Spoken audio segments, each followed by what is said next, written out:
ચાલો આજે એક એવી બ્લુપ્રિન્ટ પર નજર કરીએ જે ભારતના લાખો યુવાનોના ભવિષ્યને નવી દિશા આપી શકે છે. આ છે પીએમ સેતુ યોજના, અને આ માત્ર કોઈ સરકારી પોલિસી નથી, પણ કૌશલ્ય ક્રાંતિ માટેની એકદમ વ્યવહારુ સ્ટેપ બાય સ્ટેપ માર્ગદર્શિકા છે. તો ચાલો સમજીએ કે આ બધું જ જમીન પર કેવી રીતે કામ કરશે.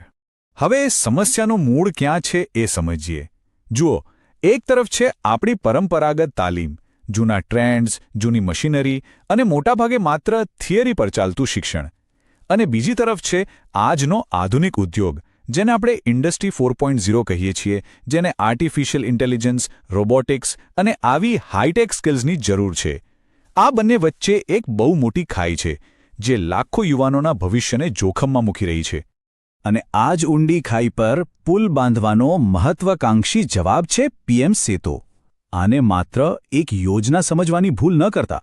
આ તો ઔદ્યોગિક તાલીમ સંસ્થાઓ એટલે કે આઈટીઆઈઝનું 60,000 કરોડ રૂપિયાનો એક ઐતિહાસિક ટ્રાન્સફોર્મેશન મિશન છે.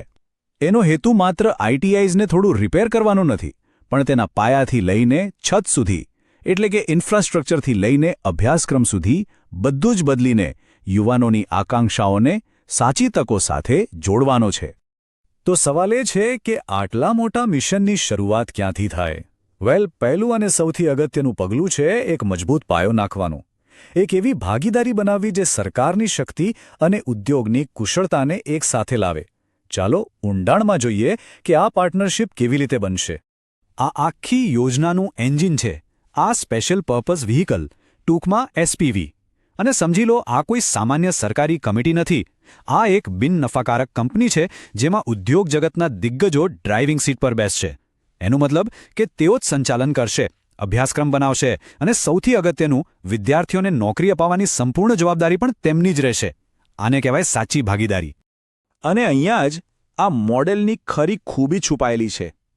માલિકીના માળખામાં ભલે 51% હિસ્સો સરકારનો છે, પણ એ જે 49% હિસ્સો ઉદ્યોગ ભાગીદારનો છે ને, એ જ આખી ગેમ ચેન્જર છે. આનો સીધો મતલબ એ છે કે ઉદ્યોગો હવે માત્ર બહાર બેસીને સલાહ નહીં આપે, પણ સંચાલનમાં સક્રિય ભાગીદાર બનશે. અને જ્યારે ભાગીદારી હોય ત્યારે પરિણામો માટે સીધી જવાબદારી પણ આવે છે. હવે જરા આ રોકાણના આંકડા જુઓ. કેન્દ્ર અને રાજ્ય સરકારો મળીને મોટો હિસ્સો આપી રહી છે, એ તો સ્પષ્ટ છે. પણ સૌથી મહત્વની વાત એ છે કે ઉદ્યોગ જગત પણ પોતાના 10,000 કરોડ રૂપિયાનું રોકાણ કરી રહ્યું છે. આ માત્ર પૈસાની વાત નથી, આ વિશ્વાસ અને પ્રતિબદ્ધતાની નિશાની છે કે આ મોડેલ ચોક્કસપણે સફળ થશે. તો શું આ બધા પૈસા સીધા જ ખાતામાં આવી જશે? ના, બિલકુલ નહીં. ફંડિંગ એક સુરક્ષિત એસ્ક્રો ખાતામાં જમા થશે, અને ત્યાંથી તે પરિણામોના આધારે એટલે કે કી પરફોર્મન્સ ઇન્ડિકેટર્સ કેપીઆઈઝના આધારે તબક્કાવાર રીતે રિલીઝ થશે. મતલબ સ્પષ્ટ છે, જે સારું કામ કરશે, જે પરિણામ બતાવશે, તેને જ ભંડોળ મળશે. આનાથી જવાબદારી અને પારદર્શિતા બંને સુનિશ્ચિત થશે. ઓકે, તો ભાગીદારીનો પાયો નંખાઈ ગયો, પૈસાની વ્યવસ્થા પણ થઈ ગઈ. હવે વારો છે બીજા પગલાંનો, એકદમ આધુનિક ઇન્ફ્રાસ્ટ્રક્ચરનું નિર્માણ. આ પગલું છે જૂની ધૂળ ખાતી વર્કશોપને ભવિષ્યની ઇન્ડસ્ટ્રી 4.0 લેબ્સમાં ફેરવવાનો. આ તફાવત ખરેખર જમીન આસમાનનો છે. એક બાજુ જુઓ માત્ર સરકારી સંચાલન અને જૂના અભ્યાસક્રમો, અને બીજી બાજુ છે ઉદ્યોગ સંચાલિત મોડલ અને ગતિશીલ મોડ્યુલર કોર્સ. એક તરફ છે જૂની મશીનરી, તો બીજી તરફ છે સ્માર્ટ ક્લાસરૂમ અને AR/VR લેબ્સ. અને સૌથી મોટો ફેરફાર ધ્યેયમાં, માત્ર સર્ટિફિકેટ મેળવવાથી લઈને 90%થી વધુ પ્લેસમેન્ટની ગેરંટી સુધીની આ સફર છે. આ મોડલ એ સુનિશ્ચિત કરે છે કે શ્રેષ્ઠ સંસાધનો દરેક ખૂણા સુધી પહોંચે. આને એક નેટવર્કની જેમ સમજો. દેશભરમાં 200 અત્યાધુનિક હબ આઈટીઆઈઝ બનાવવામાં આવશે, જે પોતાની આસપાસની 800 સ્પોક આઈટીઆઈઝને મદદ કરશે. આનો સીધો ફાયદો એ થશે કે ગ્રામીણ અને દૂરના વિસ્તારોમાં ભણતા વિદ્યાર્થીઓને પણ બેસ્ટ ટ્રેનર્સ અને લેટેસ્ટ મશીનરીનો સીધો લાભ મળશે. ટેકનોલોજી આ નવા ઇન્ફ્રાસ્ટ્રક્ચરના કેન્દ્રમાં છે. એક તરફ લર્નિંગ આઉટકમ મેનેજમેન્ટ સિસ્ટમ એટલે કે LOMS દ્વારા દરેક વિદ્યાર્થીની પ્રગતિ પર રિયલ ટાઈમ નજર રાખી શકાશે, તો બીજી તરફ ઓગમેન્ટેડ અને વર્ચ્યુઅલ રિયાલિટી લેબ્સ એટલે કે હવે ચોપડીમાંથી ગોખણપટ્ટી નહીં, પણ જાતે જ ડિજિટલ અને સિમ્યુલેટેડ વાતાવરણમાં કામ કરવાનો હેન્ડ્સ ઓન અનુભવ મળશે. તો શાનદાર બિલ્ડિંગ તૈયાર છે, ટેકનોલોજી પણ આવી ગઈ, પણ એમાં શીખવવામાં શું આવશે? હવે વાત કરીએ આખા કાર્યક્રમના હૃદયની, અભ્યાસક્રમની, જે ઉદ્યોગ દ્વારા ઉદ્યોગ માટે જ બનાવવામાં આવ્યો છે. આ નવો અભ્યાસક્રમ એકદમ બિલ્ડિંગ બ્લોક્સ જેવો છે. સૌથી નીચે પાયામાં છે કોર સ્કિલ્સ, જે દરેક વિદ્યાર્થી માટે જરૂરી છે. એની ઉપર બીજો બ્લોક છે ઉદ્યોગ વિશિષ્ટ સ્કિલ્સનો, જે તે ઉદ્યોગની જરૂરિયાત મુજબ તૈયાર કરાશે.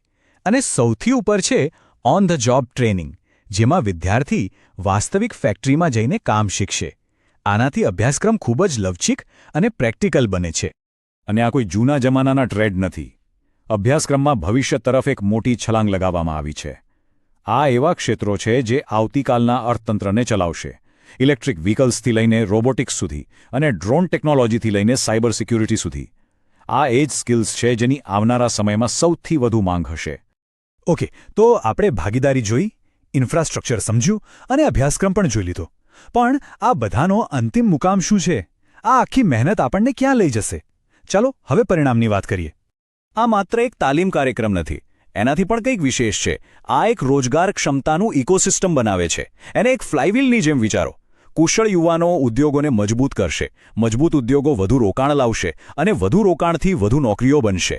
આ એક એવું ચક્કર છે જે પોતાની મેળે જ ફરતું રહેશે અને દેશના આર્થિક વિકાસને સતત ગતિ આપશે. અને અંતે આ બધી મોટી મોટી વાતોનો એક સામાન્ય વિદ્યાર્થી માટે શું અર્થ થાય છે? વેલ, આ બ્લુપ્રિન્ટ રાષ્ટ્રીય વિઝનને સીધું જ વ્યક્તિગત સફળતા સાથે જોડે છે. 90% વધુ પ્લેસમેન્ટ્સની ગેરંટી, પહેલા કરતાં ઊંચો પગાર, અને જો કોઈને પોતાનો વ્યવસાય શરૂ કરવો હોય તો તેના માટે પણ સમર્થન. આ માત્ર વચનો નથી, આ નક્કર પરિણામો છે જેનું લક્ષ્ય રાખવામાં આવ્યું છે. તો પીએમ સેતુ કાર્યક્રમ એ માત્ર એક નાનકડો સુધારો નથી. આ તો વ્યાવસાયિક કૌશલ્ય તાલીમની સંપૂર્ણપણે નવી કલ્પના છે. જો આ બ્લુપ્રિન્ટ જમીન પર સફળતાપૂર્વક ઉતરી તો તે માત્ર આઈટીઆઈઝને જ નહીં, પરંતુ ભારતના કરોડો યુવાનોના ભવિષ્યને બદલવાની ક્ષમતા ધરાવે છે. એટલે અંતે સવાલ એ જ છે કે શું આ તે બ્લુપ્રિન્ટ છે જે ભારતની આગામી પેઢીને સાચી શક્તિ આપશે?